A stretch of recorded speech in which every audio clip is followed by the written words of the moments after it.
कहानी है जो बहुत सारे हिस्सों से बनी है कि चाय, जी नहीं, मैं नहीं, पर हाँ पापा पीते हैं। जब उनको ज़्यादा चाय पीने के लिए डांटो तो वो कहते हैं बस एक ही तो नशा है मुझे। वैसे तो मैं चाय नहीं पीती, पर जब पापा ने चाय बनाई हो तो बिना कुछ कहे बस एक खाली कप उनके पास रख देती। मैं बस उन्हीं के हाथों की चाय पीती। भूषण मेरे बहुत अच्छे दोस्त, मेरे हौसलों के अक्षय पात्र समान हैं। तो हम उम्र, पर हम एक दूसरे को वो इज्जत देते हैं जो हम ज़माने से खुद के लिए चाहते हैं। उनके सारे अजीज दोस्त मिलकर चाय की टपरी पे जाते हैं और चाय के साथ न जाने कितने सारे मुद्दों पर गर्मा गर्म चर्चा, साथ में बिस्किट भी होता है। वैसे तो मैं चाय नहीं पीती, पर उनके कप में बिस्किट डुबोकर खाना मुझे पसंद है। वैसे भी तंजीला कहती है कि बिस्किट डुबोने से चाय फीकी हो जाती है। ये उसका बहाना है कि कहीं मेरे बिस्किट से उसके चाय गम ना हो जाए, इसलिए सिर्फ भूषण के कप में मेरी बिस्किट जाती। मेरा फिलोसोफर दोस्त नीरव, उसकी फिलोसफीज पे कभी कभी हंसी आती है। उसका कहना है कि प्रेम प्रेम जाना कब जेवो होय छे અને પ્રેમી બિસ્કિટ જેવો પડવું હોય તો પાર્લેજી બની પડવું કે ફરી ક્યારે બહાર નીકળવું જ નહીં, અથવા મારી નિજમ ક્યારે પ્રેમમાં પડવું જ નહીં, પણ ભૂલે ચૂકે પણ કદી ટોસ્ટ ના બનવું કે સામેવાળું વ્યક્તિ જ ખાલી થઈ જાય। आई होप गुजराती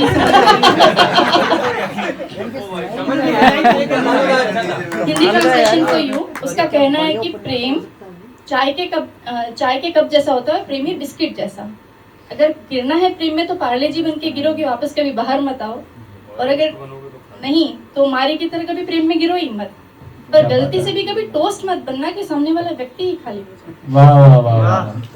उसके इस बात पे हंस तो दिया, पर बात जच गई। बायोलॉजी डिपार्टमेंट में कभी एक स्पेशल चाय बना करती थी, रमेश काका की चाय, जिसके सारे प्रोफेसर्स दीवाने थे। जब वो चाय बन रही होती थी तो अदरक इलायची वाली वो खुशबू हम लैब में प्रैक्टिकल करते स्टूडेंट्स तक आती थी। बस वही वक्त होता था तंजीला के उस रेगुलर डायलॉग का कि यार चाय की तलब लगती है। रमेश काका के रिटायरमेंट के बाद कभी वो खुशबू नहीं आई। बाजू का नेशनल कैंप जब दिल्ली में चल रहा था, सुबह ब्रेकफास्ट के वक्त एक मैम ने अपनी लेट आने वाली स्टूडेंट के लिए पानी की बोतल में गर्मा गर्म चाय भर ली ताकि उनकी स्टूडेंट रह ना जाए। मैम की दुलारी वृंदा ने आते ही बिना कुछ सोचे समझे बस बातों बातों में चाय का एक गर्म घूंट किया। फिर तो चीख, रोने की आवाज़ और बहुत सारा हल्ला मच गया। परफॉर्मेंस था हमारी एक्ट्रेस का, और जुबान जलने की वजह से डायलॉग्स भी नहीं बोले जा रहे थे। फिर तो उसकी इंट्रोडक्शन में एक और लाइन जुड़ गई। हंसते हंसते दोस्त कहते हैं मैडम चाय गर्म पीने का शौक है।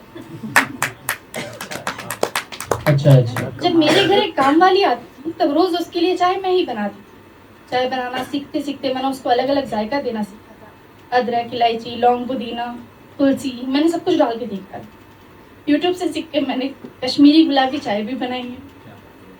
मुझे चाय पीने का ना शौक है ना आदत है, पर पसंद है मुझे चाय बनाना।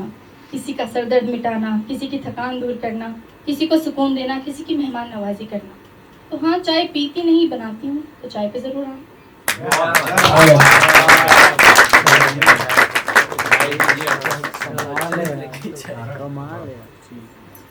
आई गेट यू सुधांशु, आज सच में कुछ अलग फील हो रहा है।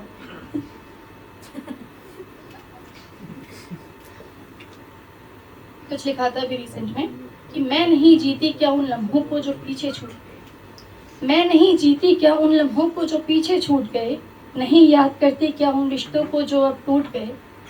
भर रखी थी हमने भी एक संदूक तुम्हारी यादों की, क्या करे जब वक्त के डाकू आकर हमको लूट गए।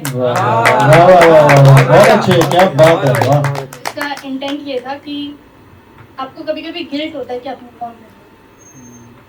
आपको लगता है कि नहीं यार, हमें जो रोमांटिसाइज मूवीज में दिखाया गया है कि एक इंसान के पीछे बस पागल ही रहना चाहिए, जिंदगी भर बस उसमें ही उसी की यादों में रह जाओ। तो हमें भी लगता है कि ऐसा ही जीना चाहिए था, प्रेम ऐसा ही होना चाहिए था। पर जब हम वक्त के साथ हील होते हैं, हम आगे बढ़ने लगते हैं, तो थोड़ा कभी कभी गिल्ट आ जाता है कि यार मैं भूल कैसे रही किस इंसान को। पर वक्त है, सारे घाव भर देता है।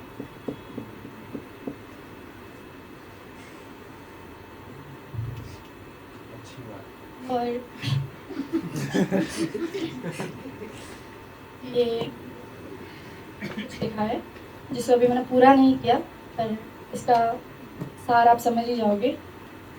ये पंछी कहे अपने पिंजरे में खिड़की खोल दो, पंछी कहे अपने पिंजरे में खिड़की खोल दो, औरत कहे अपने कमरे में खिड़की खोल दो। अच्छा है। पंछी कहे अपने पिंजरे में खिड़की खोल दो, औरत कहे अपने कमरे में खिड़की खोल दो कि बुझ जाए घुटन का ये दिया, खोल दो कि बुझ जाए घुटन का ये दिया, बोले कैदी तबीयत संवरे की खिड़की खोल दो। क्या बात है, बहुत अच्छे, अच्छा है। बहुत अच्छे।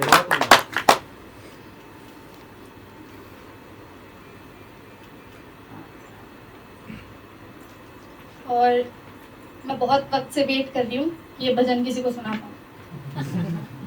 मैंने कुछ लिखा था, और क्योंकि आप में से कोई गुजराती नहीं है तो शायद आपने ये गुजराती भजन कभी सुना नहीं होगा, जिसकी धुन पे मैंने इसे लिखा है। सोनाने लागे क्या थी काट, उस धुन पे लिखा है मैंने।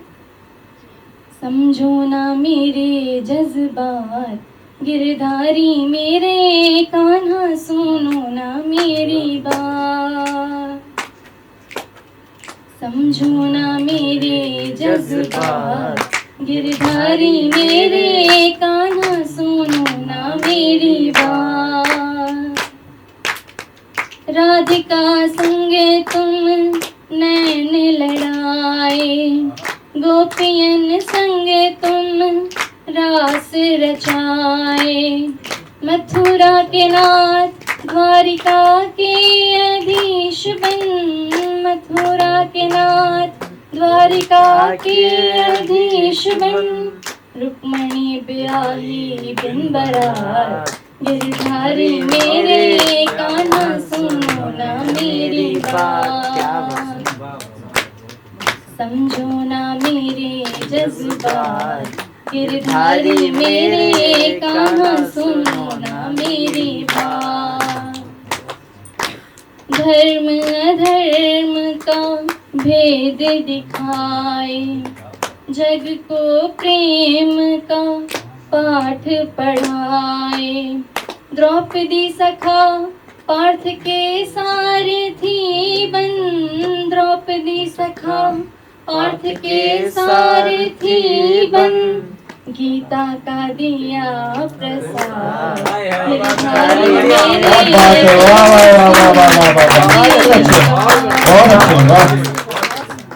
समझो ना मेरे जज्बात, गिरधारी मेरे कान्हा, सुनो ना मेरी बात।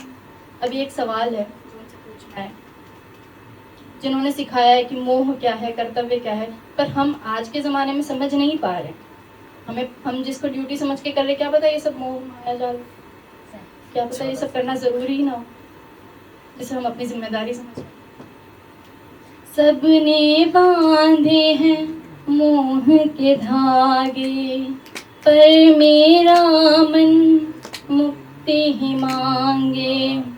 है ये मोह या है कर्तव्य, है ये मोह या है कर्तव्य, बदलो ना मेरे हालात। गिरधारी मेरे कान्हा, सुनो ना मेरी बात। क्या कहने, वाह वाह वाह वाह वाह, बहुत अच्छे। समझो ना मेरे जज्बात, गिरधारी मेरे कान्हा, सुनो ना मेरी बात।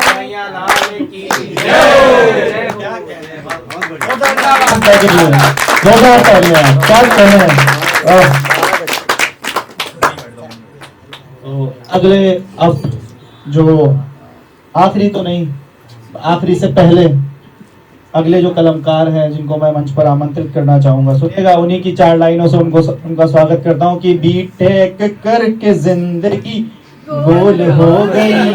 अपना अपना जोड़ लेना, बीटेक बीएससी जो किया है, कि बीटेक करके जिंदगी गोल हो गई, हर बार कटता ऐसा जैसे टोल हो गई, जब से हुआ है इश्क दुख दर्द ही खत्म।